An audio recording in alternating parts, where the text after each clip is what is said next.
All right, Alexander, let's talk about the Trump NATO weapons to Ukraine scheme, or should I call it a scam? Let's call it a scheme. let's go, just joking, just joking. Let's call it the Ukraine, the purchase weapons, NATO purchase weapons from the United States to give to Ukraine scheme that Yeah. Trump came up with when Mark Rutte was in the Oval Office, and we have some feedback from this scheme from various EU NATO member states, European NATO member states. Italy has said that they have no money to purchase weapons from the United States, so they're opting out. Hungary has opted out. Czech Republic has opted out. France has said that they're not going to take part in the scheme. They would rather develop their own domestic military production facilities instead of buying from the United States. And Germany is flip flopping.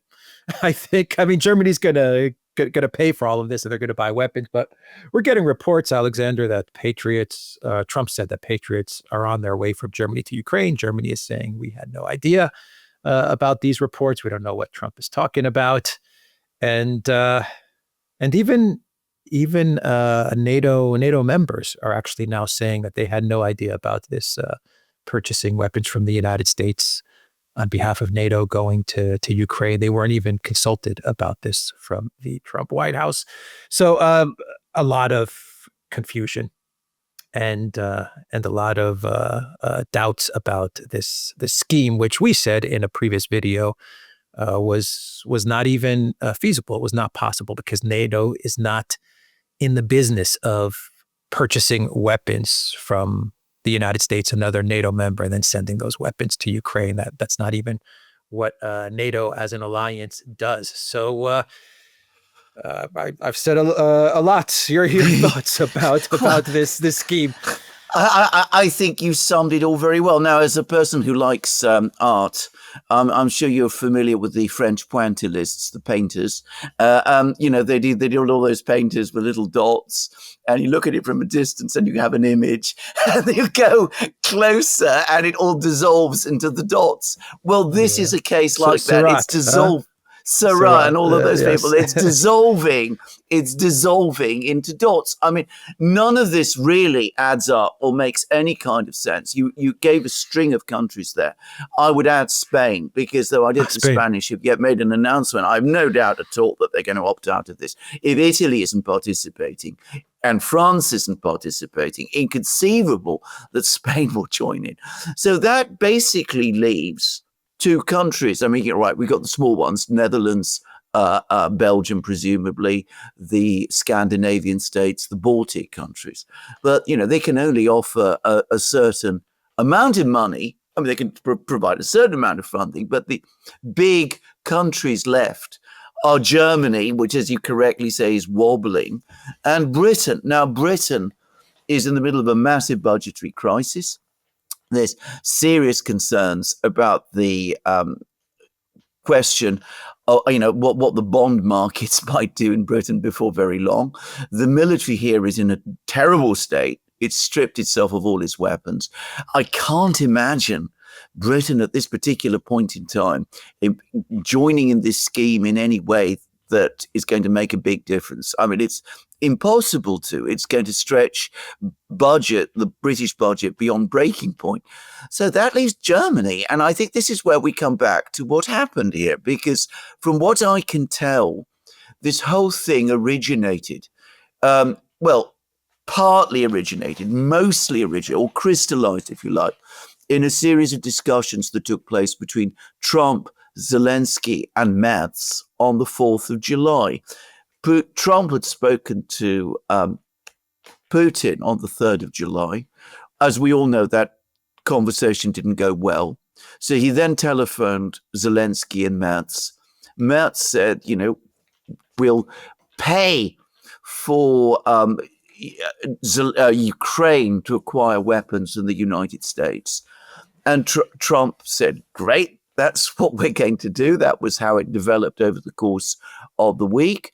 Mark Rutte was brought in. It's now clear, by the way, why they went through NATO and not through the EU, because there is clearly no consensus within the EU for this sort of thing. And the EU requires a consensus to act on these kind of decisions. So they went forward with this plan, which, to be clear, was not, I think, just about Patriot air defense missiles.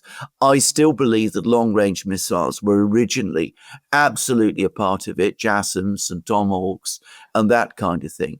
Then over the course of the week, the Pentagon and other people got back and explained to Trump the enormous dangers of sending JASSMs and Tomahawks and those kind of missiles and giving them to Zelensky. So those were stripped out. And then the package was announced, and all the other European states said, hold on, we never agreed to sign up to anything like this, and they're all opting out. France has always been opposed to big purchases of weapons from the United States. The southern European states are increasingly skeptical about Project Ukraine anyway, and they also have budgetary problems. So they're now walking out of it too. In Italy, sentiment is strongly against Project Ukraine, apparently. In Spain, it's starting to be. So they're pulling out of it. And that leaves basically Germany. And Merz, Germany, of course, still has money. It's still got relatively low debts. It's still got quite big reserves. Merz is now borrowing and spending in all kinds of directions. He's talked about rearming Germany and things of that kind.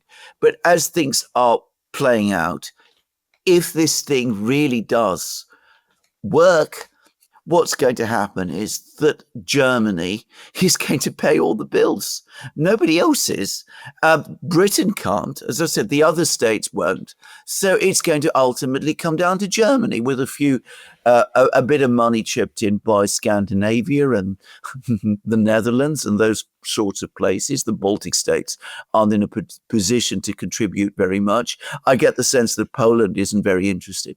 So it's going to be ultimately Germany. Germany's going to pick up the bill, and it's going to be paying the money to Trump, to the United States, I should say, to buy weapons for Ukraine. Problem is, what weapons? But that's one issue. But already you get the sense that in Germany itself, many people aren't happy about this. I gather that the SPD isn't especially happy about it. That's the coalition partner. There are already strains in the coalition. I get the sense that Merz decided this basically on the hoof and by himself without widely consulting. And the German public, I suspect, is not going to be keen on this idea either. And of course, as I discussed in a video I did yesterday on my own channel, if Germany starts buying weapons on any kind of scale for Ukraine, inevitably it is going to undermine the project of Germany rearming on the basis of its own industrial resources. So I suspect that just as the military-industrial complex in France is adamantly opposed to this project, I suspect that Rheinmetall and Krauss Maffei and all of these will swing against it in Germany as well. How about the United States, the Trump administration, sending the weapons to Ukraine, along with Germany purchasing weapons? How about if Trump sends the weapons to Ukraine? He can't do that, though, can he? Because that would go against America first. That would go against his campaign promise. But, we see Trump breaking all kinds of campaign promises. How long before the neocons convince him to just start sending weapons to Ukraine? Well, I think that is now a real possibility because on a completely different front, the situation on the battlefields is getting worse. There's a long article in The Spectator, British magazine today, talking about Ukraine is the first big admission in the media in Britain that Ukraine is indeed on the brink and might soon collapse. And it's written by a serious journalist. So, and of course, the sanctions and the tariffs that Trump announced against Russia, which he will impose in 50 days, the Russians are calling the bluff on that. So I would not be surprised if Trump might say in 50 days' time, look, the tariffs aren't really going to work, but I still want to support Ukraine. I'm still angry with Putin, so I'm going to send weapons instead. The Europeans have failed. That's the only really thing I have. So I'm going to send the Patriot missiles and the weapons to Ukraine. The Europeans won't do it. They can't do it. Germany's a broken reed. The Europeans are a broken weed. It's just the United States again. And, we are not going to let Ukraine down or something like that. His base will be furious with him. But as you absolutely rightly say, he is now going against his base increasingly. I don't want to go into the details of it, but he's just written an astonishing comment on Truth Social in which he criticizes his own base. It says things about his most loyal supporters, which are so insulting that they're off the scale. No, he said they're weaklings. Actually, he even said, I don't want their support. He said it straight up. I don't want their support. Period. Exactly. End of story. Stop supporting me. So I think it's important that he is willing to break away from the people that got him elected. I mean, I think this is a watershed moment for the Trump White House. He doesn't have to get reelected. I mean, he's not going to run again. So this is basically the Trump White House, the Trump as president saying, thank you for putting me in office, but now I don't need you anymore. And I'm moving towards the globalist neocon side of things, which is where he's moving towards. So, he has these 50... I would just add to something else to that. You go to Truth Social, and I go to it all the time. He's now been posting absolutely incredibly favorable comments on it about Lindsey Graham and Tom Cotton. He criticizes his base, but he shows himself, holding by the shoulder Lindsey Graham, and he's saying favorable things about Tom Cotton. So there we are. I mean, he is going against his base quite openly, so. Mm-hmm. No, so in the last video that we did talking about his the 50-day ultimatum and all of that stuff, he was going to use those 50 days. Well, he was trying to move away from the 500% bone crushing sanctions tariffs that Lindsey Graham and the Senate was about to pass. And he came up with his own scheme of 50-day ultimatum and 100% tariffs. And now he had 50 days to negotiate with Lindsey Graham, to go back and forth with Lindsey Graham and the neocons to continue. My sense of things is that he has no problem escalating in Ukraine, Trump. He just didn't want to go with the 500% tariffs, understanding that they would sink the U.S. economy. So I believe that Trump is trying to find a way to work with the neocons to say, okay, let's figure out how to. I'm okay to escalate with Russia, but I don't want to sink the U.S. economy, right? And that's what the 500% tariffs were going to do. But now that he's breaking away from his supporters, I'm starting to wonder what his priorities really are at this moment, even if the economy, may not be as important as he was making it in his campaign. It's hard to get an understanding as to where Trump is drifting towards at this moment. No, it's definitely not in the America First direction. So. The escalation with Ukraine is what I see it is in the cards. It's going to happen. Well, it is. If we come back to this, I mean, there was this discussion last week about sending long-range missiles to Ukraine, not just JASSMs, but Tomahawks as well. We discussed it in the video. So, it's entirely possible that disastrous idea could return. The trouble is, whatever they do, it's not going to change the military calculus. And what makes it astonishing is that Trump himself apparently knows this. So why he is attaching himself to this particular sinking ship, who knows? But at the moment, he seems to be more interested in patching up relations with Lindsey Graham and Tom Cotton, with the neocons and people of that kind in Congress than anything else. Yeah, I think that's the number one priority right now is to fold into the neocon agenda. Yeah. I mean, that's what all the signs are pointing towards. Yes. The Tomahawks, the long range missiles. Zelensky gave an interview, I believe, to Newsmax, and he basically is requesting those Tomahawks. Yes. He's telling the Trump administration reconsider the Tomahawks long range missiles to Ukraine. He said that he said it in a way where I don't believe I've read segments from the interview. And from what I've understood, Zelensky is talking about the Biden package that they were once negotiating, where those Tomahawk missiles were in that Biden package, that request to Biden. The Biden White House turned it down right away. They said, no way are we going to give you Tomahawks. But Zelensky is bringing it up again, understanding that Trump will probably fold.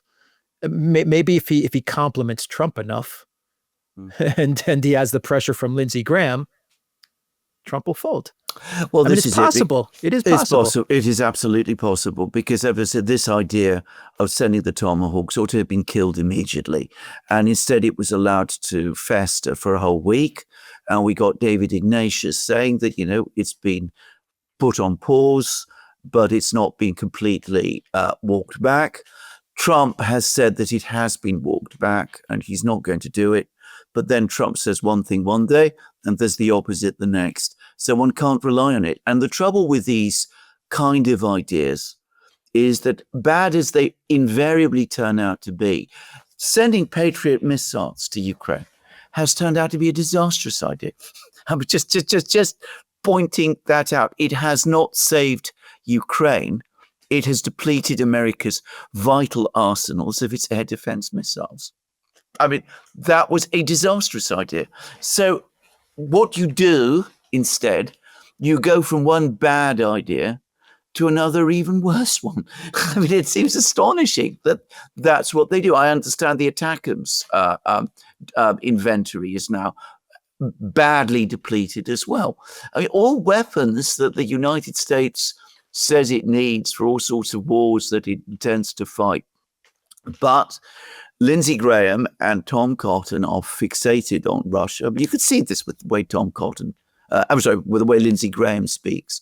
He's even threatening Russia with a repeat of what was done to Iran. I mean, which, to my mind, clearly hints at missile strikes against Russia with long-range missiles and things of that kind. I mean, what else was that about?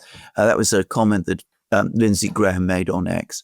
So if Trump is going to follow in the wake of this, then we're going to get there in the end. Yeah, I imagine that Lindsey Graham is whispering to Trump that Russia is weak or is being weakened. The economy is being weakened. The military is being weakened. Look at how slow they're moving, and don't listen to Putin and his red lines. Yeah, everything's in play. I'm sure that's what Lindsey Graham is telling Trump.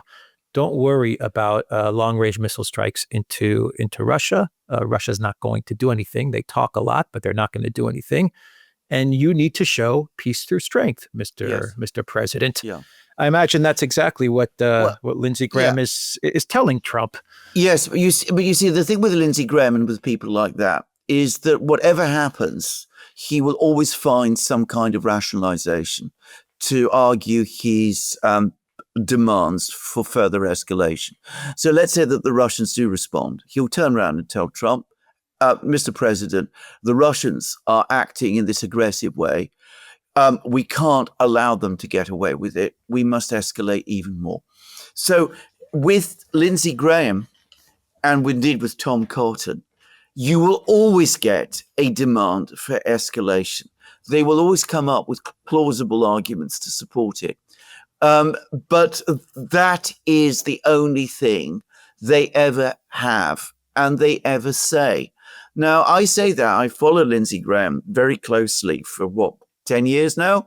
And that has been the consistent pattern of his behavior. And he's probably got all kinds of motivations for it, but I suspect at some level he believes it. He always wants to take the most aggressive line, the most confrontational line in any situation. That is what makes him dangerous. That is why you should keep away from him. But Trump doesn't seem to see that. Okay, so what does Russia do? How does Russia react? Lavrov kind of brushed off the Trump threats or warnings, the 50-day ultimatum. But he did not want to say anything bad about Trump. He places it on NATO and the EU. He says the EU and NATO are putting improper pressure on Trump. So once again, you see the Russian foreign ministry, Russia providing cover for Trump in his statements and shifting the blame and the focus on the EU and NATO. China responded to the warnings from Trump and the 100% tariffs by saying that they're going to deepen their support with Russia. Yeah. And Peskov, the Kremlin, they issued a statement saying that they're going to study Trump's statements and maybe Putin will respond if necessary. Yeah. That's been the response so far from the Kremlin, from the foreign ministry, and from China. I believe China's response is much more strong, much stronger, and much tougher. Yeah. And much more assertive to the United States. And what you're seeing from Russia, once again, is you're seeing Russia try to downplay Trump's statements and Trump's actions. You also have Keith Kellogg in Ukraine at the moment. He's been there for many days. He arrived on Monday. He's staying for a week. And you are getting statements from the Ukraine government as well as from the United States saying that now that Keith Kellogg is in Kiev, Russia is not striking Kiev. Yeah. Which once again, this is what they're saying. This is what they're saying, not me. Yeah. Which shows that Russia is absolutely scared of the United States. You get statements like Keith Kellogg is our air defense, and you see American officials come to Kiev and Russia backs off. These are not my statements. No. I'm just telling everybody No. what they are saying about Kellogg being in Kiev for 1 week, that this scares off the Russians. And when I read these statements, I look at that as a way of the analysts in the Warhawks and the analysts in the US and in Kiev saying, you see, at the end of the day, Russia is afraid of the United States and Trump. This is how they're framing it.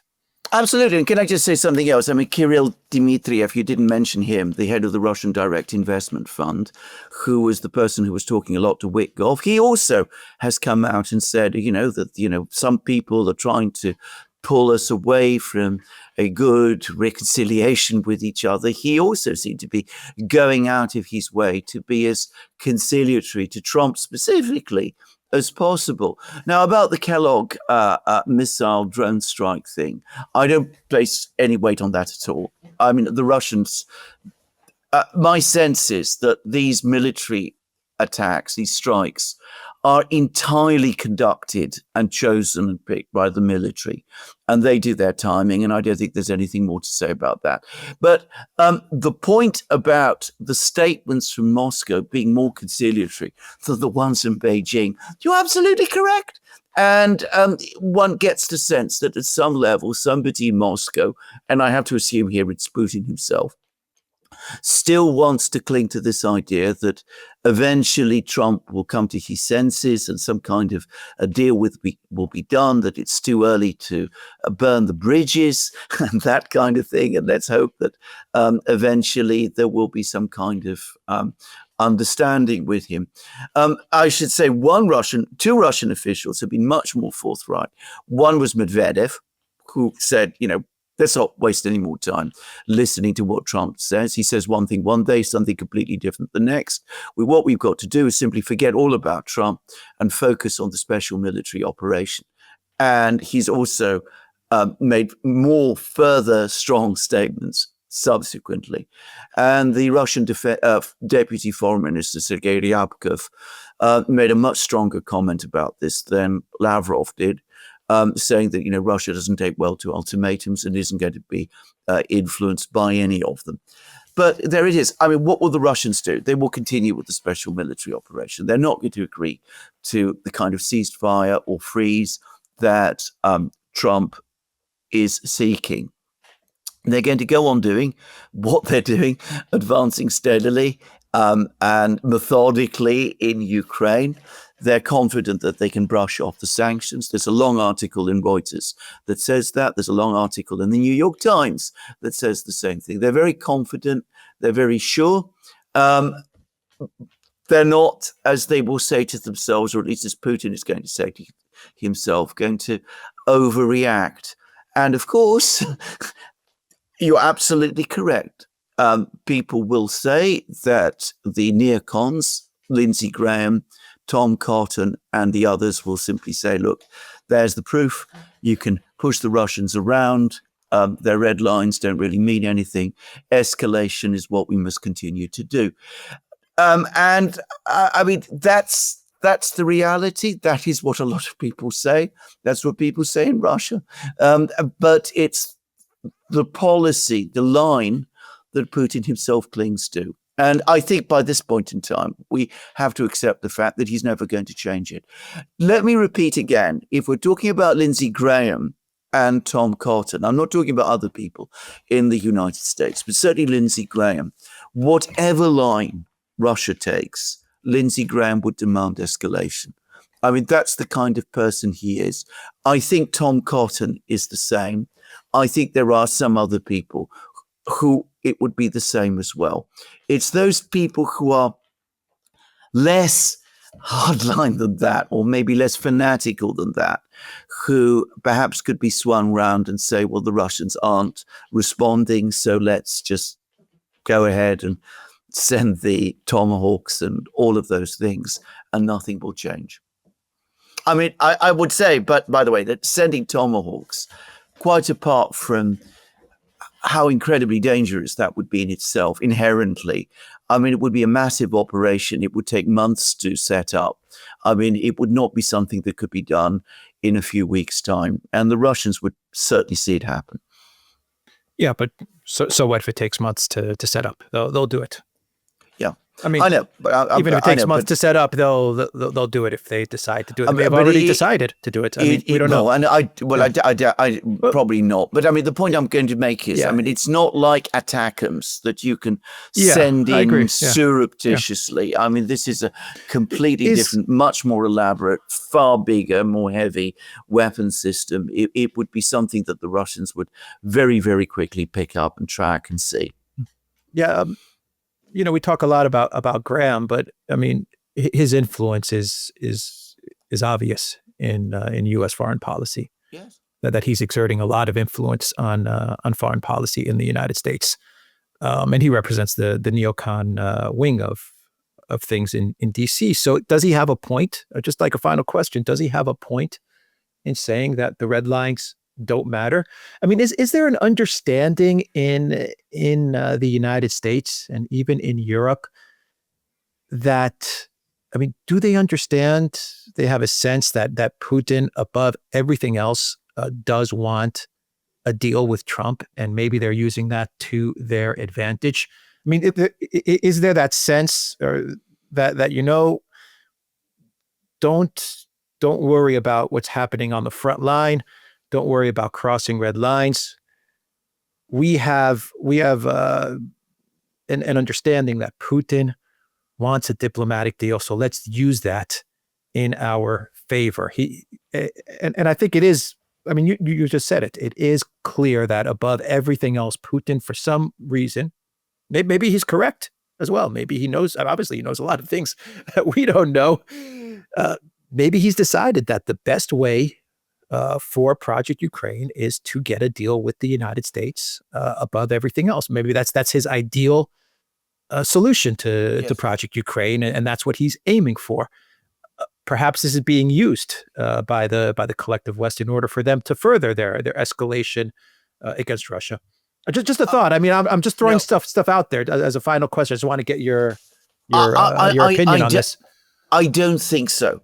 I think that, and we've discussed this many times, I think that Vladimir Putin, if you were to get him to one side, he would absolutely say that his optimal solution is a deal with the United States. I've discussed this many times. We've discussed this many times. He would prefer to have a situation where, the situation in Ukraine is resolved. There's security on Russia's western borders so that Russia can, from that point onwards, concentrate on its own internal development. I mean, he's actually explained this in public. He explained this in speeches he's made to the foreign ministry. He's talked about this often. I think that is Putin's absolute preference. I think he's starting to realize it might not come. There was an interview that he gave a few days ago to Pavel Zarubin, which is a very bitter interview from Putin's side, unlike him, unlike many of his previous interviews, in which he said that, like many people, he'd assumed that the conflict between the Soviet Union and the United States was all about ideology. He now understands that it was not, and that in fact the West really does want, is antagonistic to Russia as a political entity, and that this is therefore an existential struggle. And I mean, he said all of that. But I think deep down, if he could make that deal with Trump, and I think he's still clinging to the hope that maybe ultimately, despite all that's happening now, that deal might be made, then that would be his preferred outcome. And to say it again, there are good reasons why he would prefer that. I mean, maintaining vast armies on Russia's western border to counter the United States and the West, and to do so indefinitely, to be locked into permanent confrontation with the West, is not a happy outcome for Russia any more than it is for the West. So you can see why the rational side of Putin, if I could put it like that, wants that. But if you're talking about the West, the leaders of the West, I don't think they see that at all. I don't think they have ever understood that that is what Putin is about.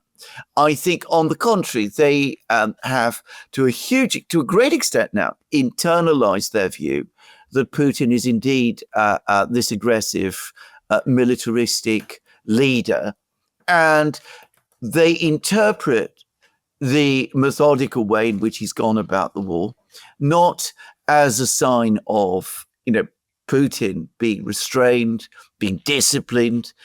They see it instead as a testament to Russian incompetence, inefficiency, bungling, weakness, all of those kind of things. So they don't understand, the rational side of Putin.